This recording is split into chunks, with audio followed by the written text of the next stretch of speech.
Hello বন্ধুরা, কেমন আছেন সবাই? আশা করি সবাই ভালো আছেন। আজকে আমি হাউসের কম্পার্টে গুরুত্বপূর্ণ কিছু আপডেট নিয়ে ভিডিও বানাবো, সবাই ধৈর্য সহকারে দেখতে থাকেন। তো প্রথমত বলে নিই, আজকে তারা আপডেট দিয়েছে যে কোন কোন অ্যাকাউন্টগুলো ব্যান হচ্ছে, কোন কোন অ্যাকাউন্টগুলো অ্যাডোবের জন্য এলিজিবল হচ্ছে।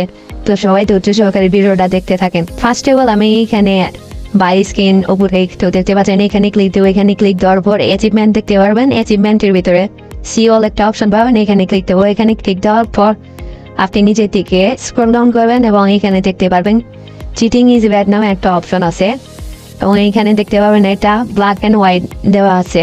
তো আপনি কিভাবে বুঝবেন আপনার অ্যাকাউন্টটি ব্যান করে দিবে বা নট এলিজিবল এরকম কিছু করে দিবে? তো এটা দেখার জন্য আমি একটা স্ক্রিনশট দেখাচ্ছি।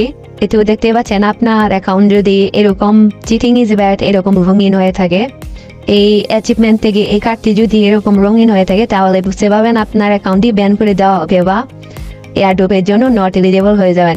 নট এলিজিবল কাদের জন্য দেওয়া হয়েছে? যারা থার্ড পার্টি অ্যাপস থেকে কি জেনারেট করে পেশ করে কিগুলো নিয়েছেন এবং তাছাড়া আরও মাল্টিপল পার্সেন্ট, তাছাড়া আইপি মেনটেন না করে 10-12টা অ্যাকাউন্ট করে একটা ডিভাইসে চালাইছেন, তো তারা আর কি এই নট এলিজিবলের আন্ডারে ভরে যাবেন। তো আপনার এখানে যদি এলিজিবল থাকে তো আপনি নিঃসন্দেহে অ্যাডোবের জন্য পার্টিসিপেট করতে পারবেন। আপনারা সবাই সতর্ক থাকবেন থার্ড পার্টি যেন এয়ারড্রপ থেকে কি কালেক্ট না করা। এখানে তারা রেগুলার ডেলি রিওয়ার্ডের মাধ্যমে আপনাকে ইউজ পরিমাণে কি দিবে, তো আপনারা এইসব থেকে বিরত থাকবেন। এখানে দেখতে পাচ্ছেন 5 উইকে আপনি চতুর্থ দিন 2টা কি পাবেন, 6তম দিনে 3টা পাবেন এবং সেকেন্ড উইকে আপনি এখানে ইউজ পরিমাণে চাবি কালেক্ট করার অপরচুনিটি রয়েছে। তো আপনারা চাইবেন এসব থেকে বিরত থাকার জন্য।